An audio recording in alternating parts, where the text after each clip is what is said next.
देश में लगातार कोरोना महामारी के संक्रमण बढ़ रहे हैं।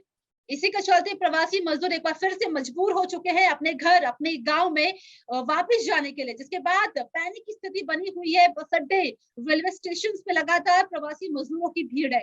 इसी पर हमारे साथ बातचीत करने के लिए मौजूद है नीरज सहगल जी, जो कि मायापुरी इंडस्ट्रियल वेलफेयर के एसोसिएशन के जनरल सेक्रेटरी है। सहगल जी, देश में कोरोना की लहर है, प्रवासी मजदूर, पुराना लॉकडाउन देखा था, व्यवस्था दुरुस्त नहीं थी। दोबारा से प्रवासी मजदूर बहुत मुश्किल से वापिस आए थे दिल्ली में, शहरों में, लेकिन मजबूर होकर वापिस जा रहे हैं।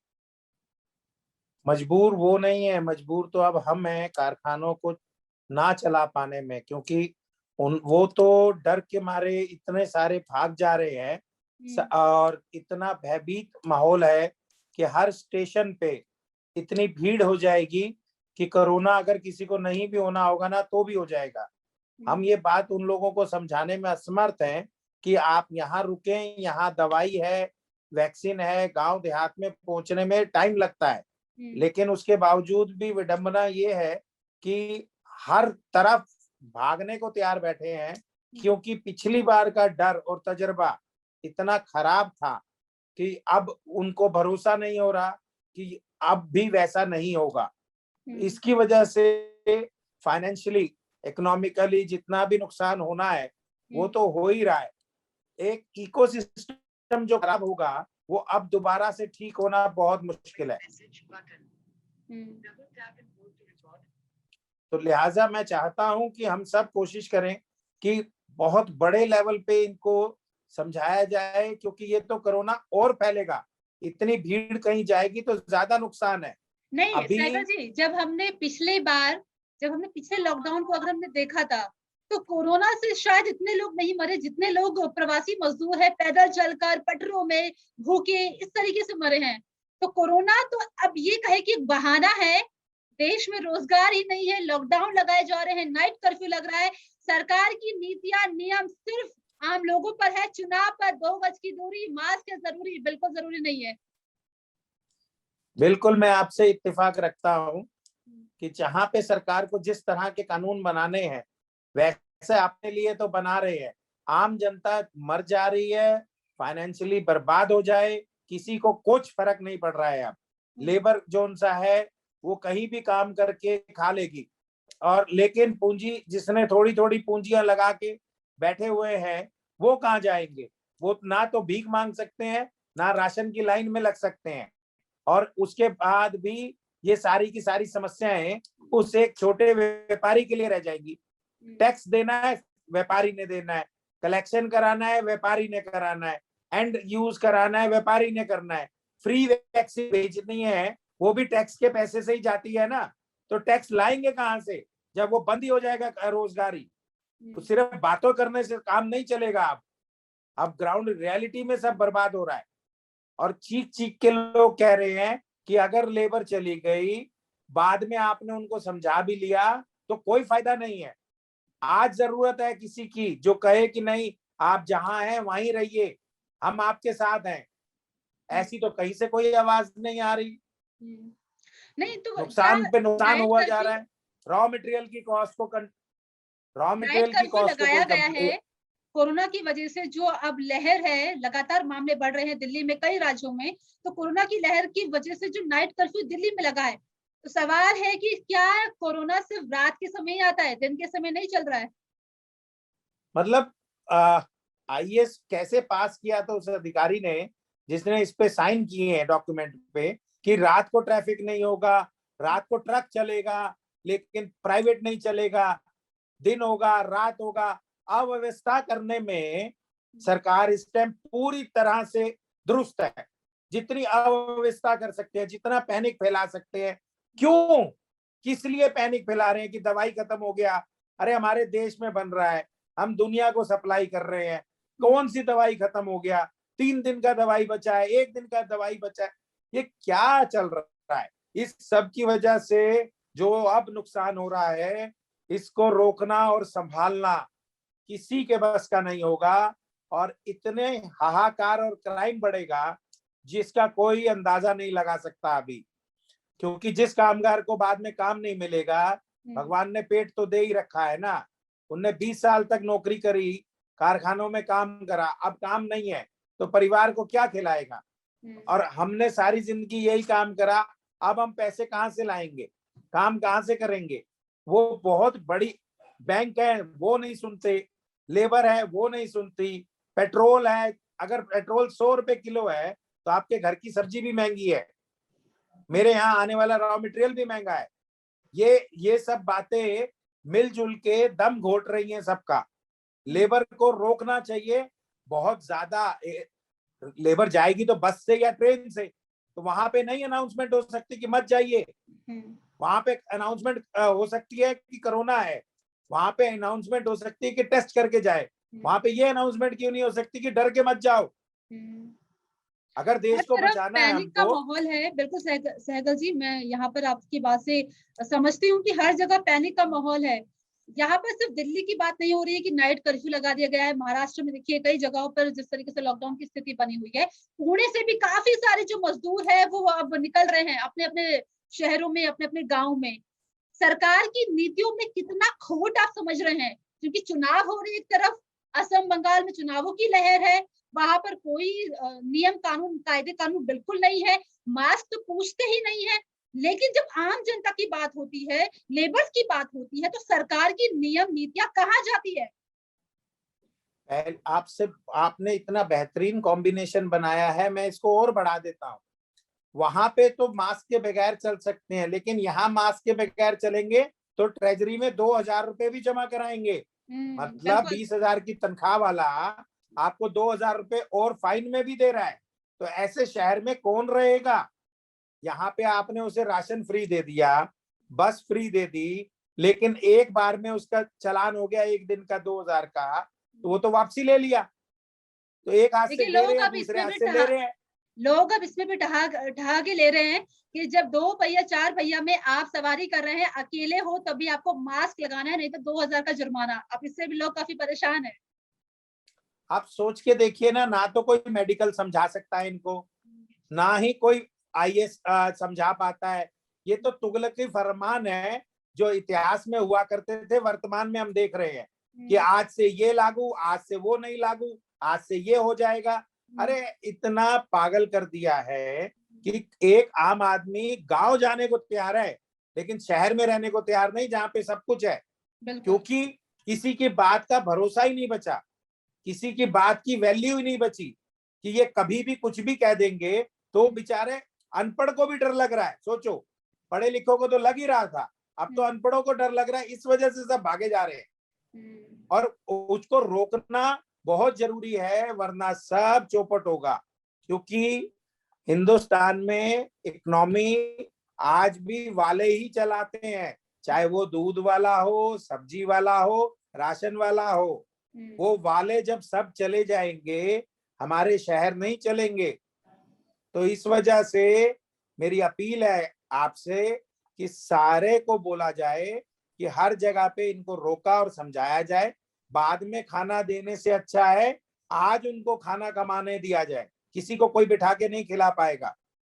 तो वो बहुत जरूरी है कि अगर हम ये सब काम कई रेलवे अभी स्टेशन कर में, लें तो। आनंद विहार की जो रेलवे स्टेशन है, टर्मिनल है, वहां पर जो प्रवासी मजदूर है, वहां खचाखच भीड़ लगी हुई है, पैनिक वाली स्थिति, हर कोई डरा हुआ है, सहमा हुआ है, भाग रहा है कि बस अपने गांव निकल जाए, कैसे बच जाए। जब उनसे बात करी तो वो बता रहे हैं कि पिछली बार लॉकडाउन की वजह से यहाँ फंस गए थे, 1 हफ्ते तक खाना नहीं मिल रहा था और इसी वजह से अब वो निकल रहे हैं अपने गाँव। आप सोचे ना वो वापस क्यों आया था, वही खाना कमाने तो आया था, आज वो उसी खाने को सेक्रीफाइस करके वापस फिर जा रहा है। तो हमारी सरकारें इतना कॉन्फिडेंस अपने सिटीजन को नहीं दे पा रही कि आप जहां रहेंगे सुरक्षित रहेंगे। मेरा यही पॉइंट है कि कॉन्फिडेंस खत्म है सबका, किसी को भरोसा नहीं है सरकार पे। हर आदमी को परेशान इतना कर दिया है कि वो ये कह रहा है मैं गांव में रह लूंगा लेकिन यहाँ नहीं कमाऊंगा, तो इससे तो सब इकोसिस्टम ही बर्बाद हो जाएगा। अभी जो इतना नुकसान हो रहा है, फाइनेंशियली नुकसान है, रॉ मटेरियल का नुकसान है, लेबर का नुकसान है। वापस एक बार अगर कुछ रनिंग फैक्ट्रीज हैं हमारे एरिया में जिनको कॉन्टिन्यूसली चलना रहता है, जैसे आइसक्रीम की फैक्ट्री है, आप उसे बंद नहीं कर सकते, क्योंकि वो सब पिघल के बेकार हो जाएगा। मेल्टिंग की फैक्ट्री है जिसमें केटल होती है, वो मेल्ट अगर ठंडा हो जाएगा तो वो बेकार हो जाएगा सारा मेटल।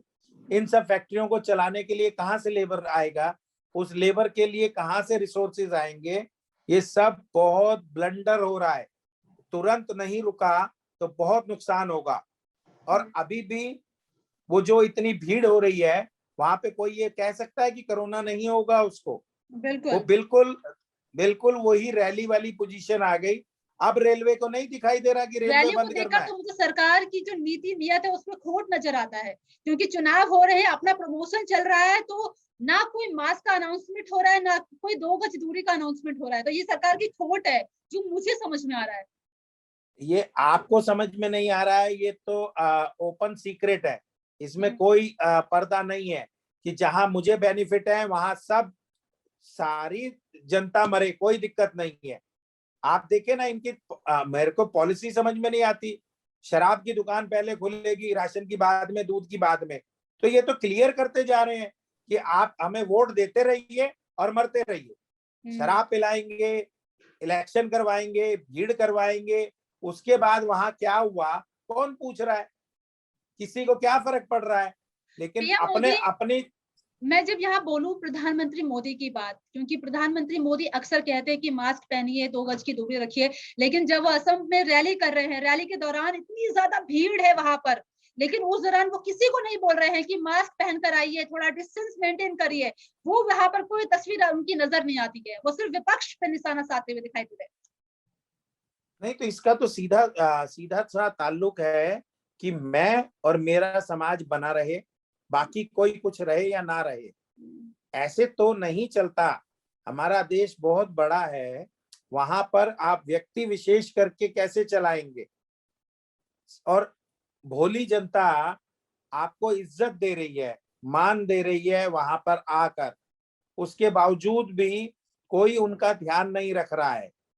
तो ये तो बहुत गहन चिंतन की बात है कि आदमी को खुद सोचना चाहिए कि मैं यहाँ मैं पर डिजिटल रैली कर रहा हूँ। मैं यहाँ पर माननीय प्रधानमंत्री की बात इसलिए कर रही हूँ क्योंकि वो अक्सर कहते हैं कि मैं घर का मुखिया हूँ, यानी कि इस देश के मुखिया हैं, और मुखिया के तौर पर वो अक्सर लोगों को डांटते भी है, पुचकारते भी है, प्यार भी करते हैं। तो मुखिया के तौर पर जब वो रैली करते हैं तब उनको ये ध्यान क्यों नहीं आता है कि कोरोना के मामले, संक्रमण लगातार बढ़ रहा है। जरूरतों के हिसाब से नियम बदले और बनाए जा रहे हैं। वो सबको समझ में आ रहा है कि मुखिया के आंखों पे चश्मा है जिसमें रंग है एक, और वो वही रंग देखते हैं। हमारे दुख दर्द किसी को समझ ही नहीं आ रहे। आवाज स्टेज तक तो वैसे भी नहीं पहुंचती ना। तो वही है कि उनको जो कहना है वो सुनना है। अब मन की बात है, प्रैक्टिकली तो कुछ भी नहीं आ रहा। तो वो बहुत बड़ा प्रॉब्लम है। अभी हम लोग जो उनसा है, किसको कहें? जब आपने मुखिया की बात करी, जब मुखिया ही अंधा हो जाए तो बाकी की प्रजा का क्या होगा? ना सुनाई दे रहा है, ना दिखाई दे रहा है, हम सब त्राईमान कर रहे हैं। तो ये बहुत बुरा है, बिल्कुल अच्छा नहीं है। सहगल हालात जी, बद से क्योंकि बदतर मैं है। तो चाहूंगी, क्योंकि आप मायापुरी इंडस्ट्रियल वेलफेयर एसोसिएशन के जनरल सेक्रेटरी है, दिल्ली सरकार के अंतर्गत ये आता है, नाइट कर्फ्यू लगा है, आपकी तरफ से मजदूरों के लिए क्या कुछ किया भी जा रहा है, या किस तरीके से चीजें हो रही है सेटल? सिर्फ आदेश है 1 पेज का, उसके सिवाय आपको भी पता है जितने हैवी व्हीकल हैं उनकी नो एंट्री शाम को 11 बजे के बाद खुलती है।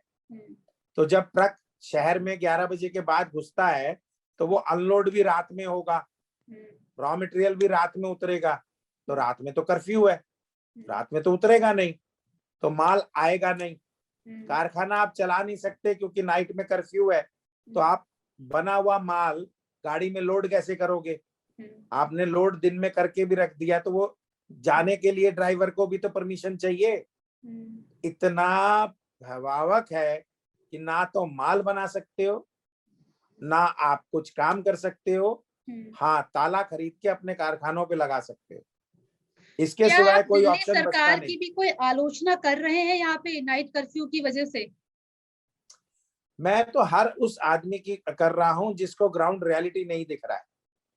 ग्राउंड रियलिटी लोगों को बीमारी से बचाना था, ना कि पैनिक सिचुएशन बनाना था। अगर नाइट कर्फ्यू लगाना है, आप 2 दिन का टाइम क्यों नहीं दे सकते किसी को? आप तैयारी करने का वक्त क्यों नहीं दे सकते किसी को? आप किसी से ये क्यों नहीं कह सकते कि हमने ऐसा सोचा है? आपका कोई ओपिनियन है क्या?